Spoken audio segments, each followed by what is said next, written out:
أعوذ بالله من الشيطان الرجيم.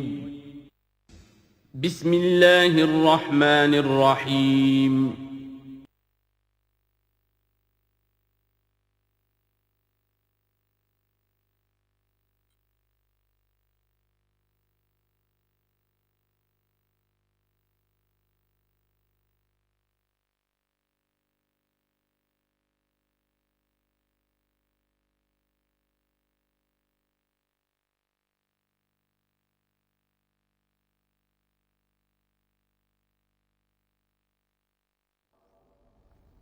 الحمد للہ وکفا والصلاة والسلام علی عبادہ الذین اصطفیٰ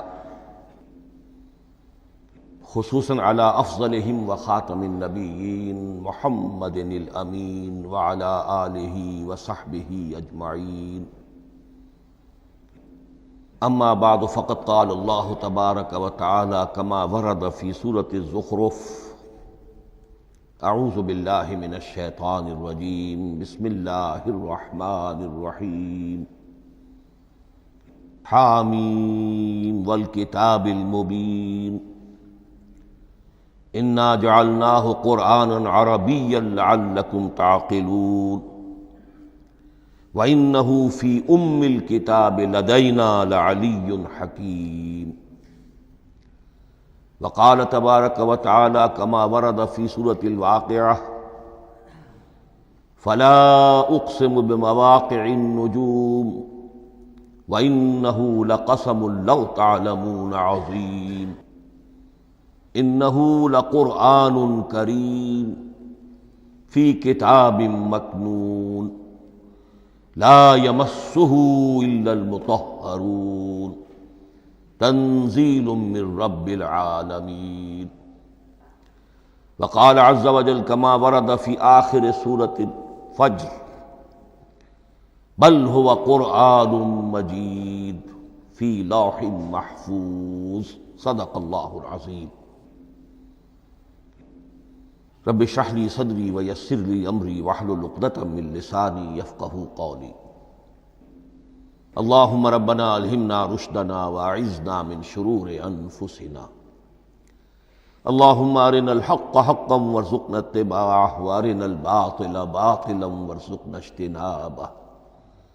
اللہم ارحمنا بالقرآن العظیم واجعلہ لنا اماما ونورا وہدی ورحمہ.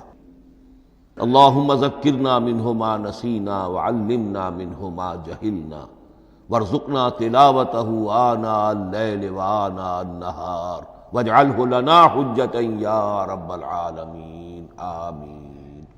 تعارف قرآن کے ضمن میں سب سے پہلی بات جو سمجھنے کی ہے وہ یہ کہ قرآن مجید کے بارے میں ہمارا اجمالی عقیدہ کیا ہے. یہ 3 جملوں پر مشتمل ہو سکتا ہے. ہمارے نزدیک قرآن اللہ کا کلام ہے جو محمد الرسول اللہ صلی اللہ علیہ وسلم پر نازل ہوا. اور تیسرے یہ کہ یہ مکمل محفوظ شکل میں موجود ہے بنوعاً، اس میں نہ کوئی تحریف ہوئی ہے نہ کوئی تبدیلی ہوئی ہے. یہ کم سے کم 3 اجزاء ہیں ہمارے عقیدے کے قرآن مجید کے بارے میں. لیکن اب اس کی کچھ علمی توضیحات. سب سے پہلے یہ کہ کلام ہونا، اس کا اللہ کا کلام ہونا، اس لیے کہ آپ کے علم میں ہے کہ تورات جو حضرت موسیٰ علیہ السلام کو دی گئی تھی وہ لکھی ہوئی شکل میں پتھر کی تختیوں پر لکھی ہوئی صورت میں دی گئی تھی، اور قرآن مجید کی تنزیل جو محمد الرسول اللہ صلی اللہ علیہ وسلم پر ہوئی ہے وہ ایک مختلف صورت میں ہوئی ہے. اس کو قرآن مجید خود اللہ کا کلام قرار دیتا ہے. چنانچہ سورہ توبہ کی آیت ہے، آیت نمبر 6: وَإِنْ أَحَدٌ مِّنَ الْمُشْرِكِينَ اسْتَجَارَكَ فَأَجِرْهُ حَتَّى يَسْمَعَ كَلَامَ اللَّهِ ثُمَّ أَبْلِغْهُ مَأْمَنَهُ. جب ہجرت کے 9ویں سال آخری وارننگ دی گئی تھی مشرکین عرب کو کہ اب صرف تمہیں چند مہینے کی مہلت دی جا رہی ہے، اس دوران میں آخری فیصلہ کر لو اسلام قبول کرنا ہے یا نہیں، اس لیے کہ اس کے بعد مشرکین عرب کے لیے کوئی رعایت نہیں ہوگی، جو لوگ اسلام قبول نہیں کریں گے انہیں تہہ تیغ کر دیا جائے گا۔ فَإِذَا انْسَلَخَ الْأَشْهُرُ الْحُرُمُ فَاقْتُلُوا الْمُشْرِكِينَ حَيْثُ وَجَدتُّمُوهُمْ، جب یہ مہلت ختم ہو جائے تو ان مشرکین کا قتل عام کرو۔ اس کی وضاحت پھر جب سورہ توبہ ہم پڑھیں گے تو اس وقت ہوگی، اس وقت یقیناً ذہن میں کچھ اشکالات آئیں گے، لیکن اس وقت اس ضمن میں تفصیلی بحث کا موقع نہیں۔ اب اس میں ایک استثناء رکھا گیا کہ ایک مشرک ہے، وہ چاہتا ہے کہ اتنا بڑا چیلنج جو ہمیں دے دیا گیا تو ہمیں موقع دیا جائے کہ ہم آئیں، آپ کے پاس بیٹھیں، کچھ دن رہیں، اللہ کا کلام سنیں، آپ کیا بات منوانا چاہتے ہیں، اس کے لیے کیا دلائل ہیں، اس کو اچھی طرح سمجھیں، اس کا ہمیں موقع ہونا چاہیے۔ اس کے لیے یہ آیت نازل ہوئی کہ وَإِنْ أَحَدٌ مِّنَ الْمُشْرِكِينَ اسْتَجَارَكَ، اے نبی اگر ان مشرکین میں سے کوئی شخص آپ سے پناہ طلب کرے فَأَجِرْهُ، اسے پناہ دیجئے، حَتَّى يَسْمَعَ كَلَامَ اللَّهِ، یہاں تک کہ وہ اللہ کا کلام سن لے، ثُمَّ أَبْلِغْهُ مَأْمَنًا، پھر یہ بھی نہیں کہ اسی وقت اسے کہا جائے کہ تم مانتے ہو یا نہیں مانتے، نہیں، پھر اسے اس کے امن کے مقام پر پہنچا دو۔ یہ جو آیت ہے اس میں لفظ کلیئر آ گیا کہ قرآن مجید اللہ کا کلام ہے، لیکن اب اسی تل کے اوٹ میں پہاڑ والا مسئلہ ہے، ٹپ آف آئس برگ، اس کے نیچے وہ کتنا بڑا تودہ ہوتا ہے۔ کلام جو ہے اللہ تعالیٰ کی صفت ہے، اور یہ بڑا مسئلہ گہرا ہے، اور علم کلام کا ایک بڑا پیچیدہ مسئلہ ہے کہ ذات باری تعالیٰ اور اس کی صفات کے مابین کیا ربط و تعلق ہے۔ آیا صفات ذات کا جز ہیں، جزو لا ینفک ہیں، حصہ ہے، یا کچھ زائد بر ذات، جس کو علامہ اقبال نے ایک جگہ کہا ہے صفات ذات حق، حق سے جدا یا عین ذات۔ یہ ہمارے علم کلام کا ایک بڑا پیچیدہ مسئلہ ہے، لیکن یہ کہ اس میں متکلمین کا جو تقریباً اجماعی فیصلہ ہے وہ دو لفظوں میں آتا، لا عین ولا غیر۔ اللہ کی صفات نہ تو اس کی ذات کا عین ہے نہ اس کی ذات سے غیر ہے، بہت پیچیدہ شکل ہے، اور یہ بھی اس وقت کا میرا موضوع نہیں ہے، میں صرف کسی اور موضوع کے لیے صرف حوالے دے رہا ہوں۔ بہرحال قرآن مجید کا جو تعلق ہے ذات باری تعالیٰ کے ساتھ، وہ اس مسئلے سے بخوبی واضح ہو جاتا ہے کہ چونکہ یہ اللہ تعالیٰ کی صفت ہے، اور صفت کو ہم یہ نہیں کہہ سکتے کہ وہ ذات باری تعالیٰ سے جدا ہے، یہ بھی نہیں کہہ سکتے کہ اس کی ذات کا جزو لا ینفک ہے، کچھ اسی طرح کا تعلق ہے قرآن مجید کا ذات باری تعالیٰ کے ساتھ۔ لیکن یہ مسئلہ قرآن مجید میں خود بیان ہوا، اور سورہ حشر کی آیت میں تو یہ فرمایا گیا، اللہ تعالیٰ نے اپنے اس کلام کی عظمت کو یوں بیان کیا، وہ عظمت کما ہیا، جیسے کہ وہ فی الواقع ہے، اور جس کا کہ گویا کہ پورا ادراک ہمارے لیے اپنی بہت سی محدودیتوں کی وجہ سے ممکن نہیں ہے، لیکن ایک تمثیل کے پیرائے میں سمجھایا، لو انزلنا ھذا القرآن علی جبل لرأیتہ خاشعا متصدعا من خشیۃ اللہ وتلک الامثال نضربها للناس لعلهم یتفکرون۔ اگر ہم نے اس قرآن کو کسی پہاڑ پر اتار دیا ہوتا تو تم دیکھتے کہ وہ دب جاتا اور پھٹ جاتا اللہ کے خوف سے۔ اور یہ مثالیں ہیں جو ہم لوگوں کے لیے بیان کرتے ہیں تاکہ وہ غور کریں، تدبر کریں، سمجھیں۔ ما لا یدرک کلہ لا یترک کلہ، اگرچہ بتمام و کمال عظمت قرآن کا فہم ان کے لیے ممکن نہیں ہے، لیکن کسی درجے میں تو کچھ انعکاس اس کا ہو جائے، کچھ اندازہ ہو جائے، انسان اپنی ذہنی سطح کے اعتبار سے، اس کی مناسبت سے کسی درجے میں عظمت قرآن کا اندازہ کر لے، تو اللہ تعالیٰ کے ان الفاظ کو سامنے رکھے کہ لو انزلنا ھذا القرآن علی جبل لرأیتہ خاشعا متصدعا من خشیۃ اللہ۔ اب اس آیت کو سمجھنے کے لیے سورہ اعراف کی آیت نمبر 143 کو سمجھنا ہوگا، اسی اصول کے تحت کہ القرآن یفسر بعضہ بعضا، قرآن کا ایک حصہ دوسرے حصے کی تشریح کرتا ہے۔ وہاں یہ واقعہ بیان ہوا ہے کہ حضرت موسیٰ علیہ السلام کو جب اللہ تعالیٰ نے کوہ طور پر طلب فرمایا 30 راتوں کے لیے، جس میں بعد میں 10 کا اضافہ کر کے وہ ایک 40 رات کا ایک کورس بنا، دن رات، اس موقع پر جو مخاطبہ الہی، مکالمہ الہی سے مشرف ہوئے حضرت موسیٰ علیہ السلام، تو ان کی آتش شوق بھڑکی اور انہوں نے بڑی جرأت کر کے یہ درخواست کر دی، رب ارنی انظر الیک، پروردگار مجھے اپنا دیدار بھی عطا فرما، مجھے موقع عنایت فرما، میں تجھے دیکھ سکوں۔ یہ ان کی وہ آتش شوق کا مسئلہ ہے، لیکن جواب کیا ملا؟ لن ترانی، تو مجھے ہرگز نہیں دیکھ سکتے، ولیکن انظر الی الجبل فإن استقر مکانہ فسوف ترانی۔ لیکن ظاہر بات ہے کہ حضرت موسیٰ علیہ السلام کو بات سمجھانے کے لیے کچھ مشاہدہ بھی کرانا تھا۔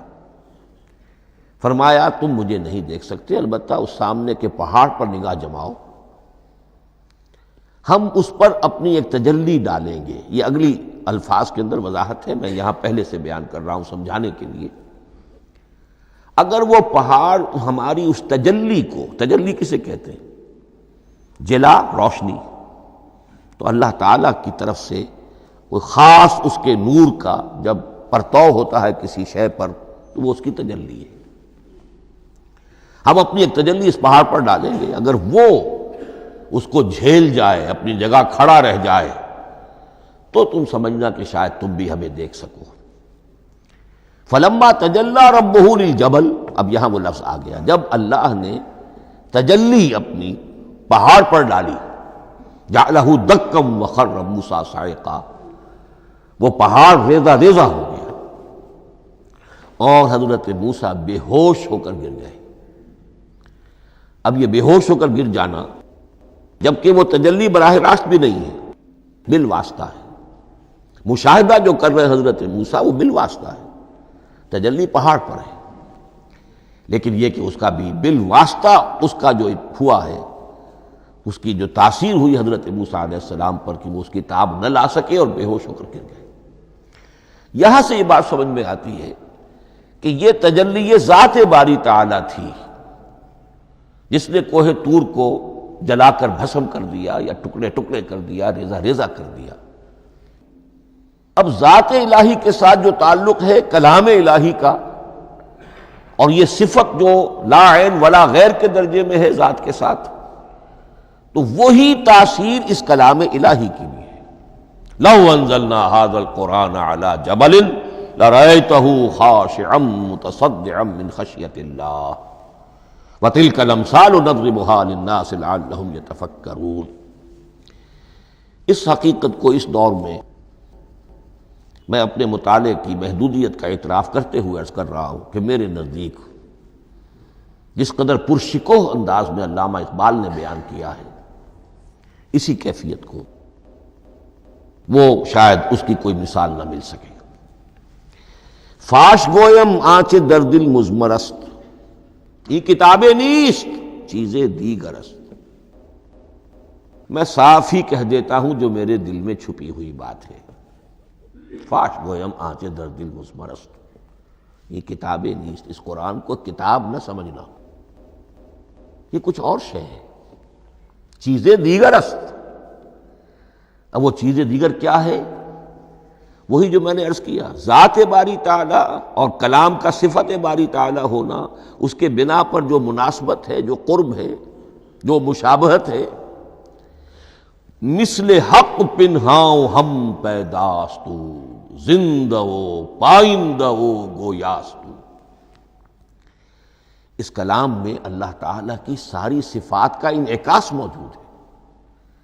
یہ بات ویسے بھی سمجھ میں آتی ہے، کوئی شخص ذرا گفتگو کرے، چند جملے جب وہ ادا کرے گا اپنی زبان سے تو معلوم ہو جائے گا کہ اس کے فہم کا، اس کی دانش کا، اس کے مطالعے کا حدود اربع کیا ہے اور اس کے ذہن کی سطح کیا، سمجھ میں آ جائے گی بات۔ اس لیے کہ کلام جو ہے وہ متکلم کی پوری شخصیت کی عکاسی کر رہا ہوتا.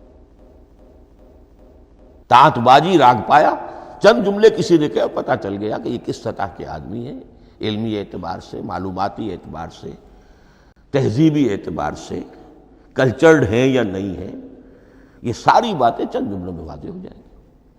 تو اللہ تعالیٰ کی بھی جملہ صفات کا عکس اس قرآن میں موجود ہے. ان میں سے جن چند چیزوں کا ذکر علامہ نے شعر میں کیا، وہ جو سورہ حدید کی آیت ہے، هو الاول والآخر والظاہر والباطن. اللہ الظاہر بھی ہے، الباطن بھی ہے. اتنا ظاہر کہ اس سے زیادہ ظاہر کوئی شے نہیں، اور اتنا باطن کہ اس سے زیادہ چھپی ہوئی کوئی شے نہیں. اسی لیے حضور سے جو منقول ہیں الفاظ کہ پروردگار انت الظاہر فلیس فوقک شیء وانت الباطن فلیس دونک شیء. یہی کیفیت قرآن کی ہے. مثل حق پنہاں و ہم پیداستو، پنہاں بھی ہے ظاہر بھی ہے، جیسے ذات باری تعالی. اور جیسے اللہ تعالیٰ کی شان ہے جو آیت الکرسی کے شروع میں آئی، الحی القیوم. مثل حق پنہاں و ہم پیداستو، زندہ و پائندہ و گویاستو. یہ قرآن جو ہے اللہ تعالیٰ کی صفات کا ایک عکس اپنے اندر رکھتا ہے. اس سے ذرا آگے چلیے. کلام کے بارے میں اب کلام الہی ظاہر بات ہے کہ صفت ہے، اور صفت قدیم ہے. اللہ کی صفات حادث نہیں ہے. اللہ کی ذات بھی قدیم ہمیشہ سے ہے، اور اس کی صفات بھی قدیم ہمیشہ سے. اور یہ جو کلام الہی ہے، ظاہر بات ہے کہ یہ جو ہماری زبان کے حروف و اصوات ہیں، کلام الہی تو ان سے منزہ ہے، مبرہ ہے، ماورا ہے، اعلیٰ ہے، عرفہ ہے. ہماری زبانوں کے حروف و اصوات، الفابیٹس جگہ جگہ تبدیل ہو جائیں گے. انگریزی کے کچھ اور ہیں، اردو کے کچھ اور ہیں، عربی کے کچھ اور ہیں. کلام الہی ان تمام سے آگاہ، عرفہ، منزہ اور مبرہ ہے. یہ کلام الہی جب بھی نازل ہوا ہے، ظاہر بات ہے حضرت موسیٰ پر اگر کتاب اتاری گئی وہ بھی علم الہی سے آئی، لیکن وہ عبرانی زبان میں آئی. حضرت عیسیٰ علیہ السلام پر انجیل اتاری گئی، ہم یقین سے نہیں کہہ سکتے، دو میں سے کسی ایک زبان میں اتاری گئی ہوگی، یا عبرانی ہوگی، اس لیے کہ شام کے جس علاقے میں، فلسطین کے جس علاقے میں ان کی پیدائش ہوئی اور جہاں وہ دعوت و تبلیغ کے لیے گھومتے رہے، اس کے عوام کی زبان تھی آرامی، اور خواص کی زبان تھی عبرانی، ہیبریو. تو یا تو وہ بھی تورات کی طرح عبرانی ہی میں نازل ہوئی تھی، یا آرامی میں ہوگی. لیکن اب کوئی نسخہ نہ ہیبریو کا، کوئی قدیم نسخہ دنیا میں موجود ہے، نہ آرامی کا. جو سب سے پرانا نسخہ ملتا ہے انجیل کا، وہ اس کا ترجمہ ہے، لیٹن زبان کا ترجمہ ہے یا گریک ترجمہ ہے، اصل کوئی نہیں. بہرحال جب وہ کلام الہی محمد الرسول اللہ پر نازل ہوا، اب اس نے حروف و اصوات کا وہ جامہ پہنا کہ جو عربی زبان کے ہیں. یہی وجہ دیکھیے، میں نے جو آیت سورہ حامیم، یہ جو سلسلہ سور ہے اس میں سے سورہ زخرف کی آیت جو میں نے آپ کو سنائی، حامیم والکتاب المبین انا جعلناہ قرآنا عربیا لعلکم تعقلون. ہم نے بنا دیا ہے اپنے اس کلام کو قرآن عربی، اس کو عربی حروف و اصوات کا جامہ ہم نے پہنا دیا ہے. انا جعلناہ قرآنا عربیا لعلکم تعقلون، کہ چونکہ مخاطب اول جو قوم تھی امیین، ان کی زبان عربی تھی، لعلکم تعقلون، تاکہ تم اس کو سمجھ سکو. اب اس سے آگے چلیے. اصل قرآن مجید کے 3 مقامات سے معلوم ہوتا ہے. اصل قرآن اللہ کے پاس ہے. یہ قرآن جو ہمارے پاس ہے، مصحف عثمان رضی اللہ تعالی عنہ، یہ اس قرآن کی مصدقہ نقل ہے. اصل قرآن کہاں ہے؟ ایک جگہ فرمایا بل ہوا قرآن مجید فی لوح محفوظ، لوح محفوظ میں ہے، اصل قرآن وہاں ہے۔ اسی طریقے سے اسی سورہ زخرف کی اگلی آیت کیا ہے؟ ہم نے اسے عربی قرآن بنا کر اتارا، لیکن اصل قرآن کیا ہے؟ وَإِنَّهُ فِي أُمِّ الْكِتَابِ لَدَيْنَا لَعَلِيٌّ حَكِيمٌ، حقیقت میں تو یہ ام الکتاب میں ہے جو ہمارے پاس ہے، اور علی ہے بہت بلند، حکیم بڑی حکمت والا، یا محکم مضبوط۔ حکیم کے دونوں معنی ہیں۔ استحکام بھی اسی ہے کاف اور میم کے مادے سے بنا ہے، کسی شے کا پختہ ہو جانا، مضبوط ہو جانا، اور عقل کی پختگی وہ حکمت ہے، وہ دانائی ہے۔ اس اعتبار سے نوٹ کیجئے اصل قرآن کہاں ہے؟ لوح محفوظ میں۔ اصل قرآن کہاں ہے؟ ام الکتاب میں۔ اسی کو کہا گیا ہے ایک اور مقام پر فی صحف مکرمۃ مرفوعۃ مطہرۃ بایدی سفرۃ کرام بررہ۔ یہ قرآن، اصل قرآن تو بڑے صحیفوں میں، ان صحیفوں میں ہے، ان صفحات میں ہے، ان اوراق میں ہے، جس کی شان کیا ہے؟ مکرمۃ، ان کی انتہائی تعظیم کی جاتی ہے، مطہرۃ، نہایت پاک صحیفے، فی صحف مکرمۃ مرفوعۃ، بلند و بالا، مطہرۃ بِأَيْدِي سَفَرَةٍ كِرَامٍ بَرَرَةٍ، ان فرشتوں کے ہاتھ میں جو بہت باعزت، بہت اونچے درجے کے، ان کے ہاتھوں میں ہے۔ وہ لوگ ہیں کہ جن کی تحویل میں ہے یہ کلام پاک، فی صحف مکرمۃ مرفوعۃ مطہرۃ بِأَيْدِي سَفَرَةٍ كِرَامٍ بَرَرَةٍ۔ اب اسی کو بیان کیا ہے سورہ واقعہ میں، فلا اقسم بمواقع النجوم، تو نہیں، میں قسم کھاتا ہوں ستاروں کے ڈوبنے کی جگہ کی۔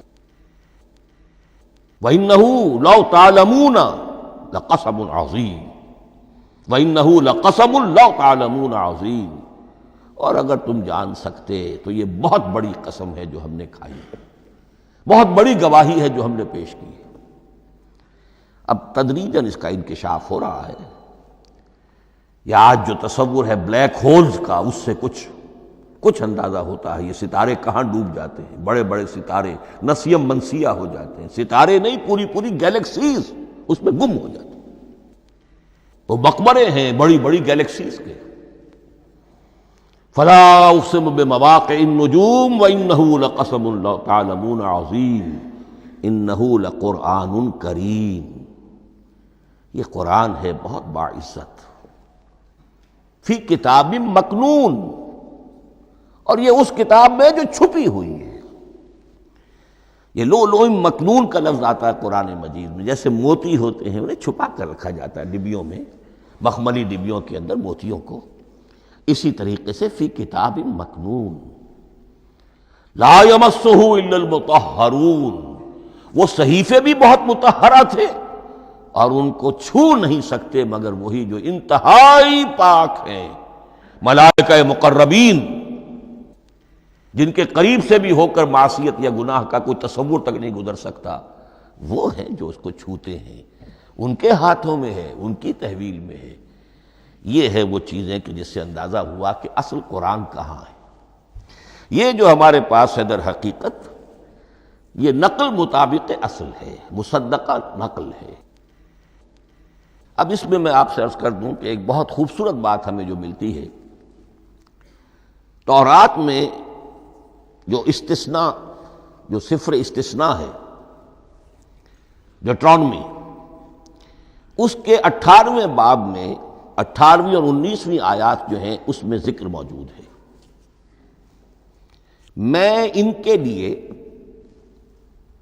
انہی کے بھائیوں میں سے تیری مانند ایک نبی برپا کروں گا۔ اللہ تعالیٰ کلام فرما رہے ہیں یہاں حضرت موسیٰ علیہ السلام سے، آج بھی موجود ہے، اولڈ ٹیسٹمنٹ، ڈیوٹرانومی، یا کتاب استثناء سفر استثناء اس کا 18واں باب، اس کی 18ویں اور 19ویں آیات، جب چاہیں جا کر دیکھ لیں۔ میں ان کے لیے ان کے بھائیوں ہی میں سے تیری مانند ایک رسول اٹھاؤں گا، میں ان کے لیے انہی کے بھائیوں میں سے تیری مانند ایک نبی برپا کروں گا اور اپنا کلام اس کے منہ میں ڈالوں گا، اور جو کچھ میں اس سے کہوں گا وہی وہ ان سے کہے گا۔ یہ ہے جو پیشین گوئی ہے محمد الرسول اللہ صلی اللہ علیہ وسلم کی۔ اور یہاں وہ فرق واضح کر دیا گیا، اے موسیٰ تم سے تو یا تو ہم نے کلام کیا ہے یا تمہیں جو کتاب دی ہے وہ لکھی ہوئی دی ہے، لیکن جو نبی تیری ہی مانند میں برپا کروں گا۔ اب اس میں بھی نوٹ کرنے کی بات ہے کہ حضرت موسیٰ کے مشابہ نبی اکرم صلی اللہ علیہ وسلم کے سوا کوئی نبی نہیں۔ صاحب کتاب وہ بھی تھے، صاحب کتاب محمد بھی ہے، صاحب امت وہ بھی تھے، اور صاحب امت محمد رسول اللہ ہے تیری مانند۔ صاحب شریعت، حضرت عیسیٰ صاحب شریعت نہیں تھے، شریعت موسوی ہی کو نافذ کرنے کے لیے آئے تھے۔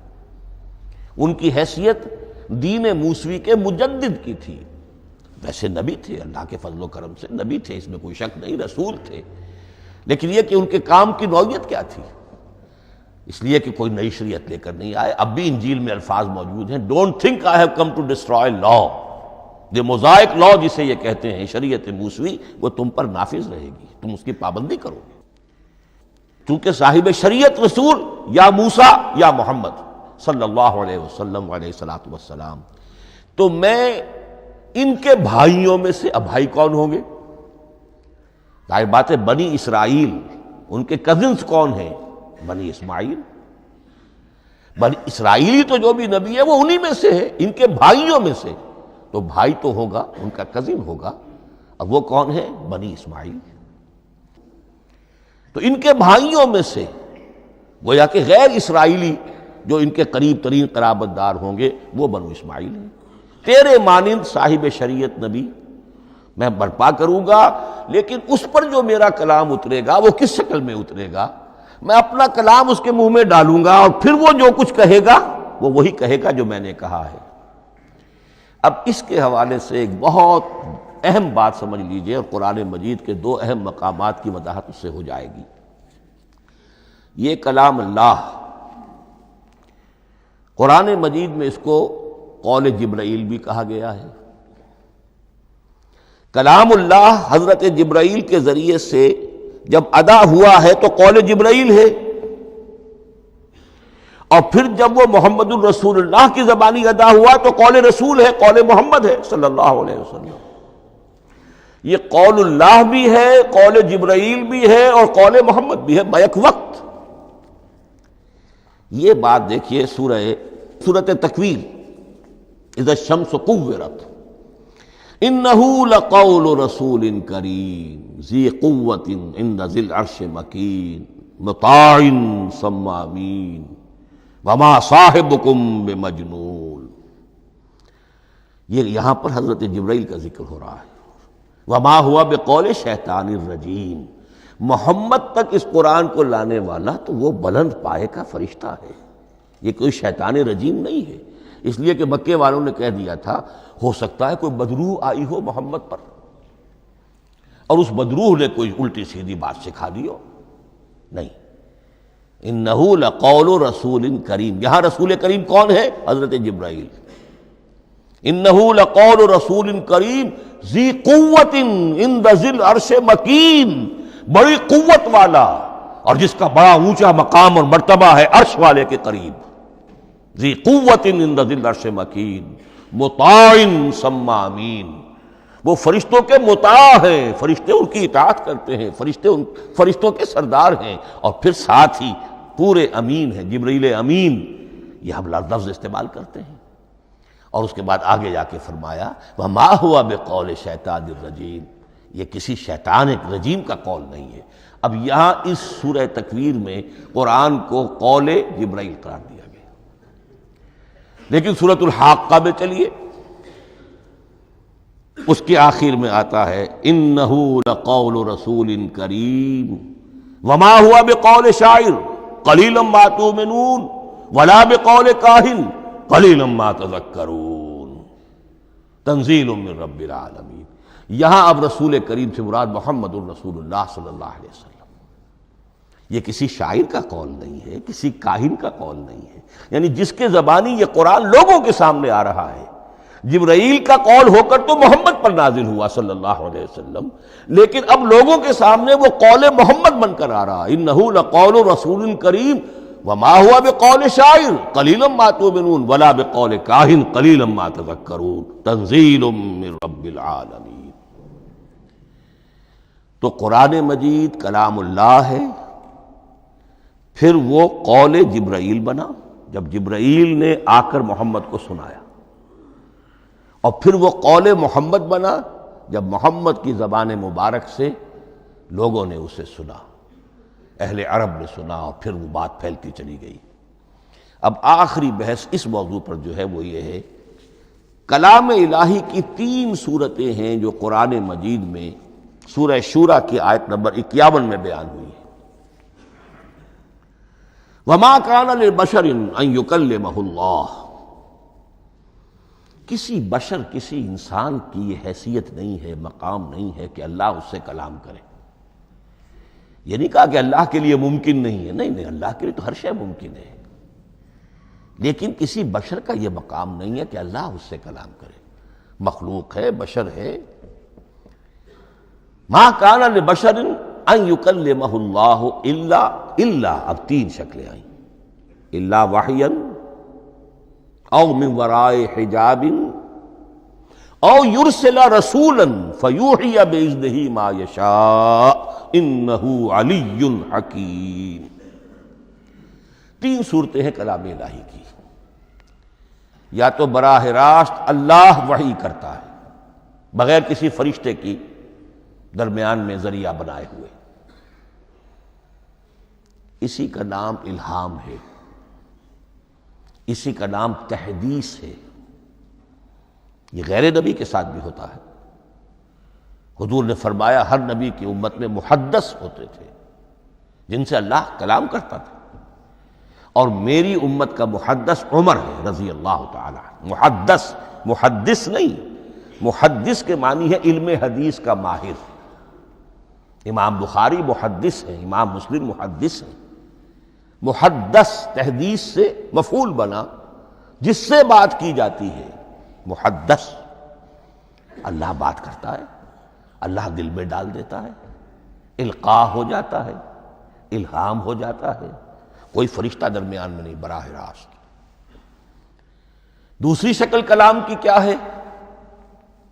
او من وراء حجاب، یہ ہمارے علم کی حد تک صرف حضرت موسیٰ علیہ السلام کی شان ہے، استثنائی شان۔ وَكَلَّمَ اللَّهُ مُوسَىٰ تَكْلِيمًا، اور موسیٰ کے ساتھ تو اللہ نے کلام فرمایا جیسے کہ کلام کیا جاتا ہے۔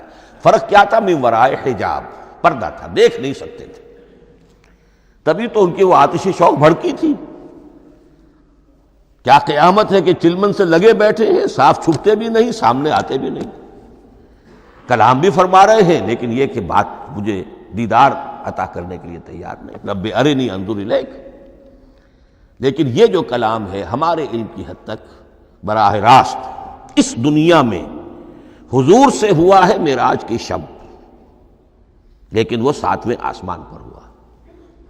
اس دنیا میں ہمارے علم کی حد تک یہ کلام براہ راست من ورائے حجاب صرف حضرت موسیٰ علیہ السلام کی استثنائی شان ہے۔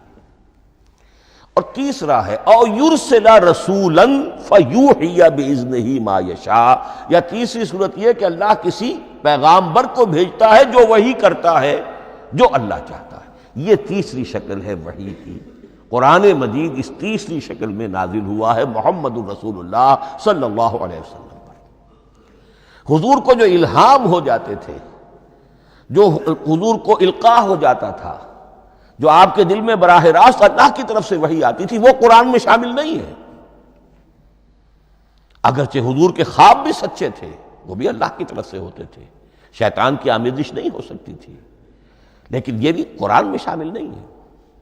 قرآن میں شامل ہے تیسری قسم کی وحی، او یرسل رسولا، پھر ہم بھیجتے ہیں ایک پیغامبر کو فرشتوں میں سے، اللہ یستفی من الملائکۃ رسلا ومن الناس، اللہ چن لیتا ہے فرشتوں میں سے بھی اپنا پیغامبر اور انسانوں میں سے بھی۔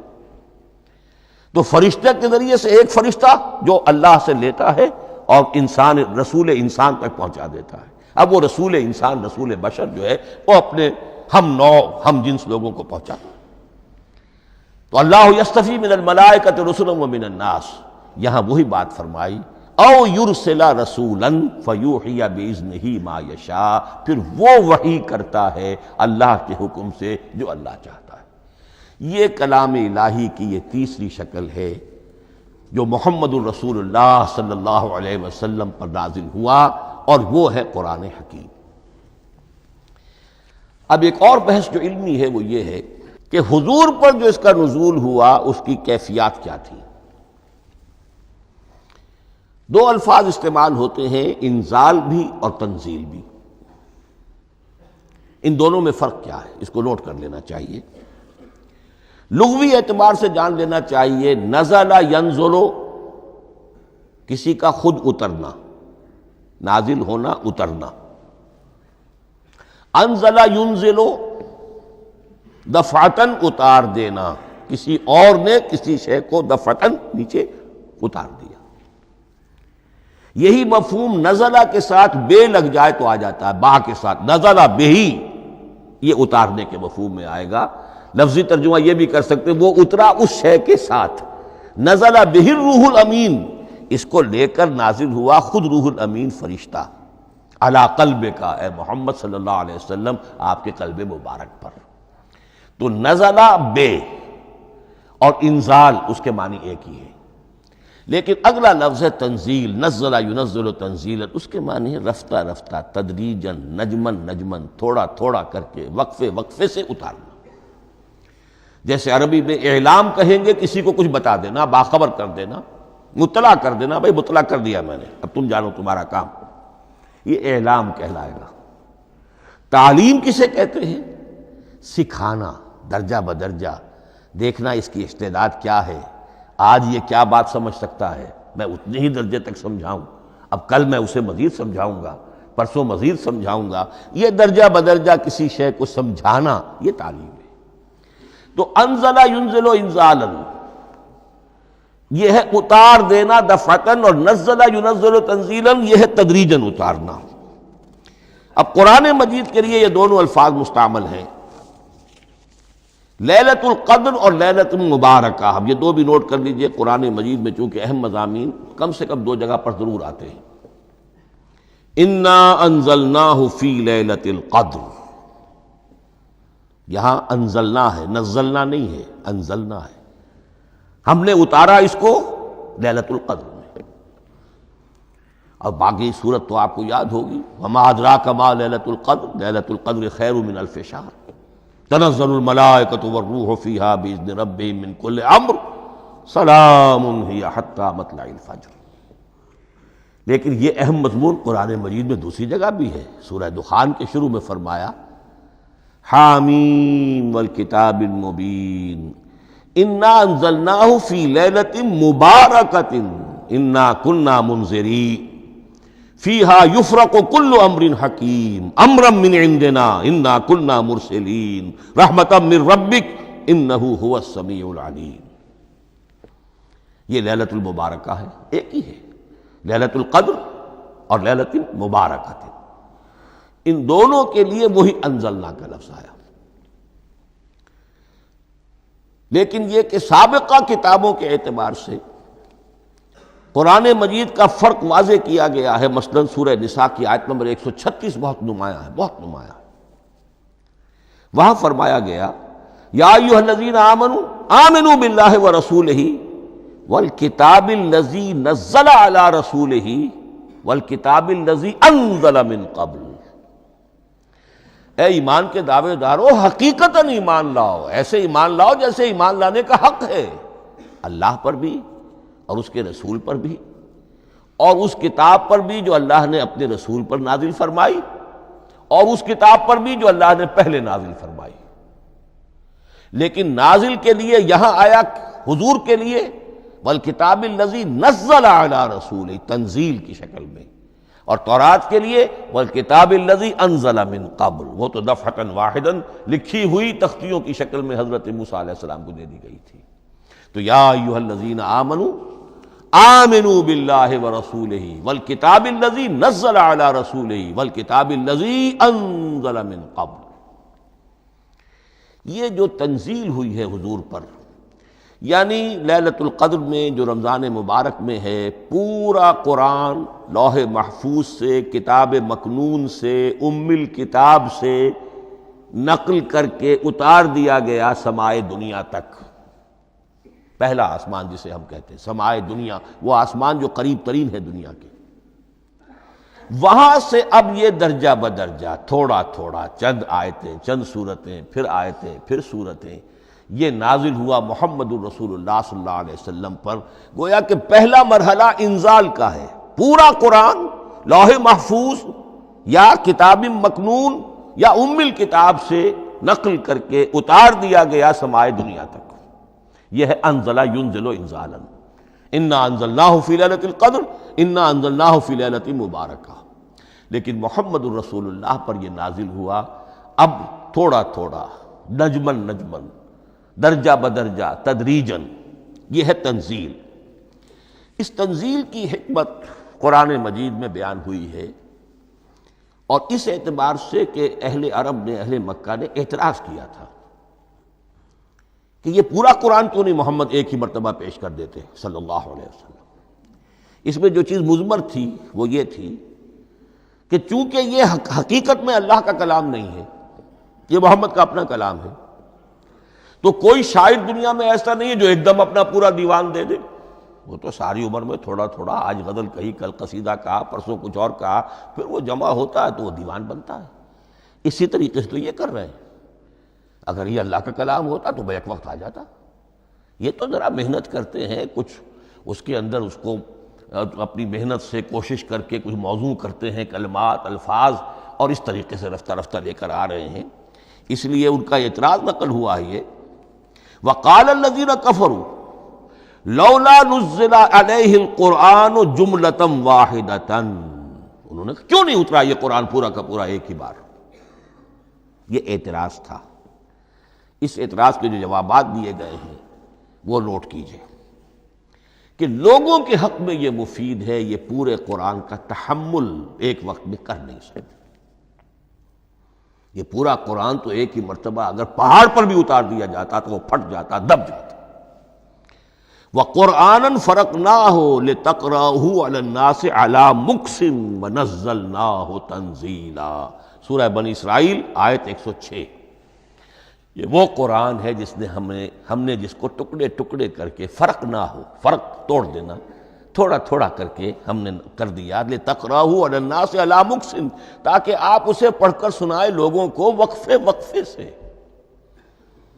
تاکہ وہ سہار سکیں، سنبھال سکیں، برداشت کر سکیں۔ وَنَزَّلْنَاهُ تَنزِيلًا، اسی وجہ سے ہم نے اسے نازل کیا ہے بطرز تنزیل، بطرز انزال نہیں، بطرز تنزیل۔ وَقُرْآنًا فَرَقْنَاهُ لِتَقْرَأَهُ عَلَى النَّاسِ عَلَى مُكْثٍ وَنَزَّلْنَاهُ تَنزِيلًا۔ ایک حکمت تو ہو گئی عوام کے لیے، ایک حکمت خود رسول کے لیے صلی اللہ علیہ وسلم۔ كَذَلِكَ لِنُثَبِّتَ بِهِ فُؤَادَكَ وَرَتَّلْنَاهُ تَرْتِيلًا۔ اب ذرا نوٹ کیجئے، قلب محمدی کے لیے بھی اس پورے کلام کا ایک دم سہار آسان کام نہیں تھا۔ یہ اس لیے، یہ اسی سورہ الفرقان کی جو آیت کا میں نے ایک حصہ آپ کو سنا دیا تھا، اسی کے اندر اس کا جواب آیا ہے، اسی آیت میں، آیت نمبر 32 ہے یہ سورہ فرقان کی۔ وقال الذین کفروا لولا نزل علیہ القرآن جملۃ واحدۃ، یہ اعتراض ہے۔ جواب کیا ہے؟ کذالک لنثبت بہ فؤادک، ہم نے یہ اس لیے کیا ہے نبی کہ اس کے ذریعے سے آپ کے دل کو ٹھہراؤ اور جماؤ عطا کرے، یہ ایک دم اس کا اتر جانا۔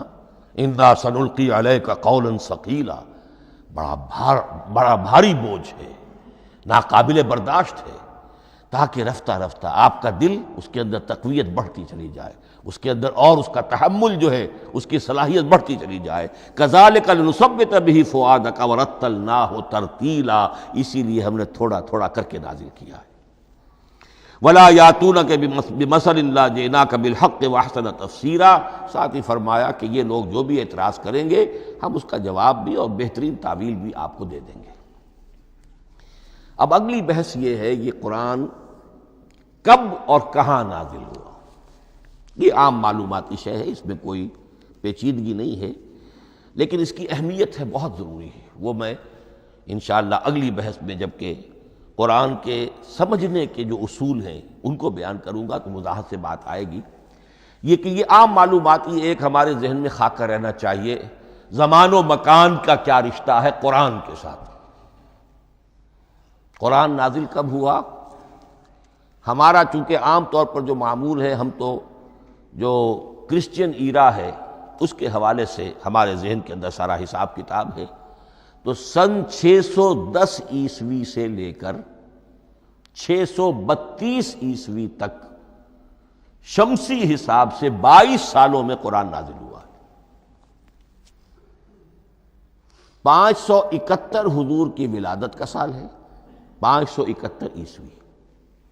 610 میں آپ 39 سال کے ہوئے، لیکن قمری حساب سے 40 کے ہو چکے۔ 610 میں قرآن کی تنزیل شروع ہوئی اور 632 میں آپ کا انتقال ہوا۔ 22 برس زمانی اعتبار سے نقشہ ذہن میں رکھیے، اور اسے ہم اگر دوسرے حساب سے کہیں گے تو عام الفیل، وہ جو ابرہہ آیا تھا بیت اللہ کو ڈھانے کے لیے، وہ سال عربوں میں بہت مشہور ہو گیا تھا، اور وہی سال حضور کی ولادت کا ہے۔ تو عام الفیل ہی میں حضور کی ولادت ہوئی، لہذا 40 عام الفیل میں قرآن مجید کا نزول شروع ہوا، اور 11 ہجری تک یہ 23 برس بنتے ہیں قمری حساب سے۔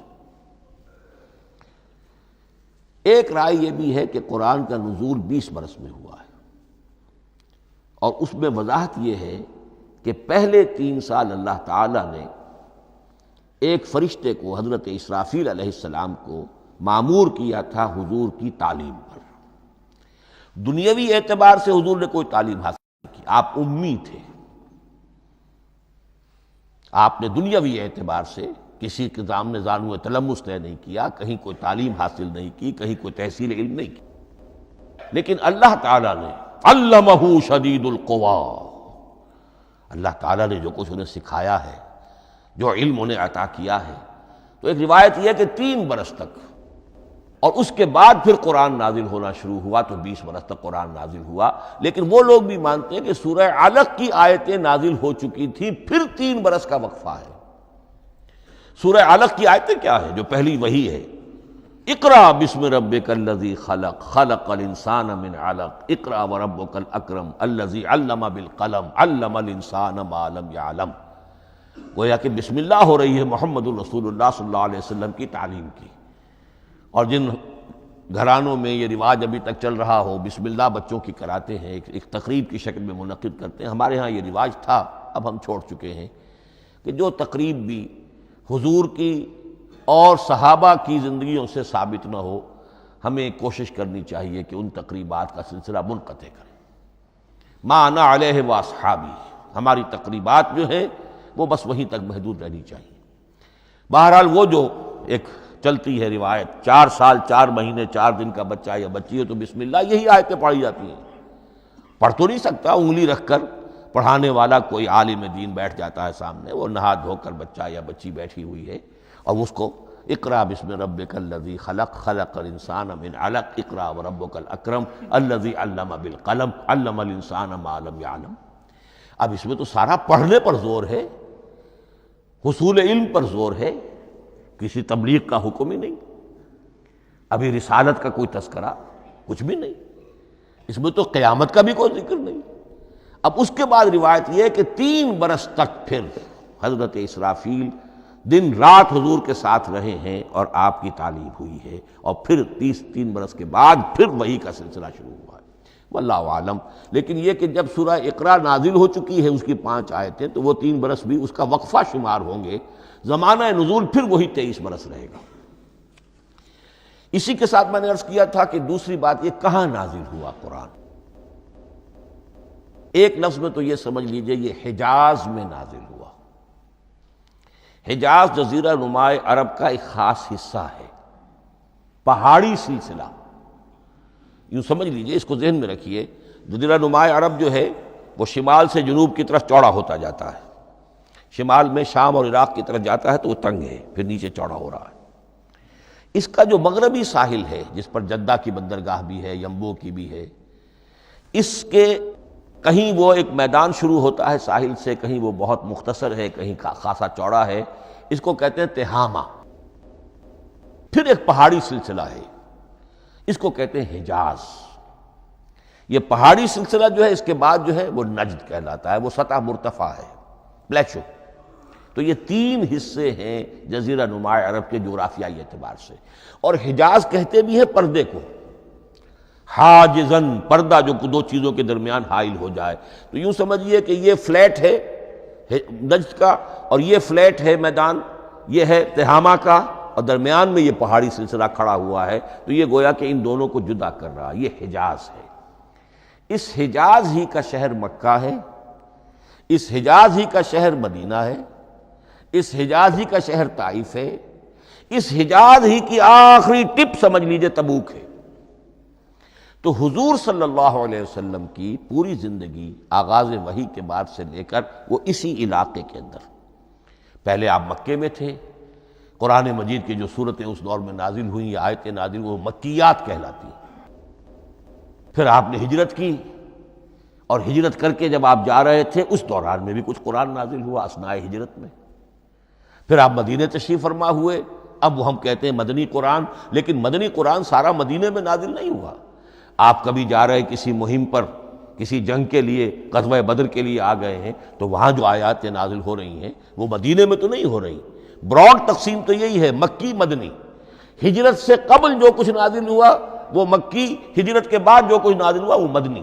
لیکن صرف مدنی کہنا صحیح نہیں ہے، اثناء سفر تبوک، اتنا طویل سفر ہے آپ کا، اس کے دوران آتے جاتے قرآن نازل ہوتا رہا۔ لیکن یہ بات نوٹ کر لیجئے کہ پورا قرآن حجاز ہی میں نازل ہوا ہے، یہ تمام شہر، یہ تمام علاقہ حجاز کہلاتا ہے۔ ایک اور بحث جو ہم اسی اپنی پہلی نشست میں مکمل انشاءاللہ کر لیں گے، وہ ہے محفوظیت قرآن کی بحث۔ میں نے عرض کیا تھا کہ تین چیزوں پر ہمارا عقیدہ مشتمل ہے۔ یہ اللہ کا کلام ہے، نمبر ایک، نازل ہوا محمد الرسول اللہ پر صلی اللہ علیہ وسلم، اسی لیے ہم نے کلام سے متعلق کچھ مباحث علمی گہرائی میں اتر کر وہ سمجھے، حضور پر اس کے نزول، انزال اور تنزیل کے مختلف مراحل کو سمجھا۔ اب اس کی محفوظیت کے اعتبار سے واقعہ یہ ہے کہ واحد کتاب ہے پوری دنیا میں، واحد کتاب جس کے بارے میں دشمن بھی تسلیم کرتے ہیں، چاہے وہ اسے اللہ کا کلام نہ مانے، لیکن یہ مانتے ہیں کہ بعین ہی وہ شے جو محمد نے اپنی امت کو دی تھی آج بھی امت کے پاس صحیح موجود ہے۔ ظاہر بات ہے اگر تو اسے اللہ کا کلام مانے، وہی مانے، تب تو مسلمان ہی ہو گئے۔ وہ تو یہی کہتے ہیں کہ بہرحال محمد نے چاہے خود لکھا، تصنیف کیا، جو بھی کچھ کیا، اس کو چھوڑ دیجئے، لیکن جو شے محمد نے اپنی امت کو دی تھی صلی اللہ علیہ وسلم، بعین ہی وہ شے موجود ہے۔ تو یہ محفوظیت قرآن کی جو ہے، جبکہ کوئی اور دنیا کی کتاب اس کی مدعی ہی نہیں۔ تورات والوں کا سرے سے یہ دعویٰ ہی نہیں ہے، وہ تورات تو گم ہو گئی تھی نبوکدنضر کے حملے کے وقت، اس کے بعد سے دنیا میں تورات کا وجود نہیں ہے، اور پھر 100 برس کے بعد اپنی یادداشتوں سے مرتب کی ہے یہ تورات جو آج ہمارے سامنے ہے۔ انجیل کا جیسا کہ میں عرض کر چکا ہوں، کوئی نسخہ جو ہے نہ عبرانی کا موجود ہے نہ آرامی زبان کا ہے، دنیا کی کوئی کتاب نہیں جو دعویٰ کر سکتی ہو۔ یہ قرآن جو شروع ہوتا ہے ذالک الکتاب لا ریب فیہ، یہ دعویٰ دنیا کی کسی اور کتاب نے خود کیا بھی نہیں۔ اس کی بھی جس قدر پرشکوہ الفاظ میں علامہ اقبال نے اس کی ترجمانی کی ہے، انہی کا حصہ ہے۔ حرف اورا ریب نئے، تبدیل نئے، آیاش شرمندہ تعویل نئے۔ اس قرآن کے کسی حرف میں کوئی تحریف ہو جانا نہیں، امکان ہی نہیں، قطعی طور پر کسی لفظ کا بدل دیا جانا نہیں، حرف اورا ریب نئے، تبدیل نئے۔ اس میں کسی کا شک پر مبنی ہونا نہیں، آیش شرمندہ تعویل نئے، اس کی آیت کوئی بھی ایسی نہیں جسے تروڑا مروڑا جا سکے، یہ اپنی حفاظت خود کرتی ہے۔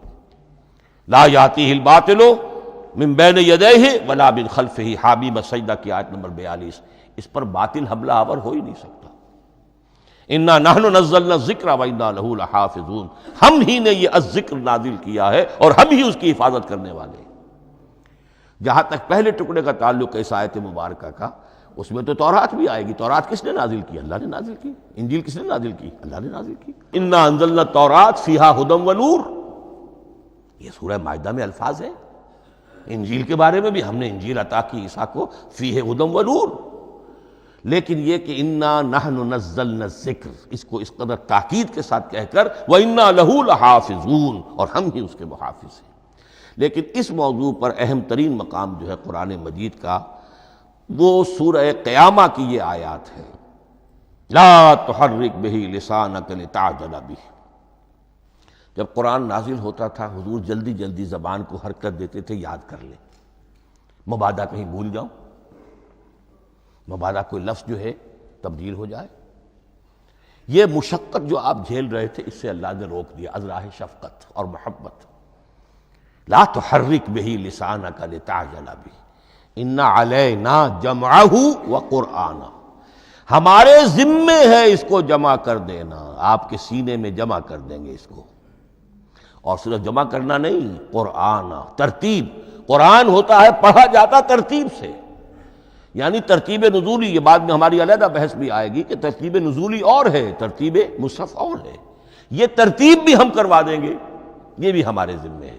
ان علینا جمعہ وقرآنہ فاذا قرأناہ فاتبع قرآنہ، پھر جب ہم جس ترتیب سے پھر آپ کو پڑھائیں اسی ترتیب کی پیروی کیجیے۔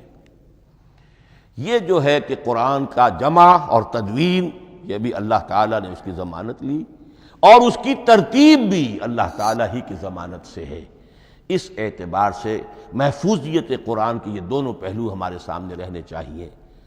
بارک اللہ لی ولکم فی القرآن العظیم ونفعنی وإیاکم بالآیات والذکر الحکیم۔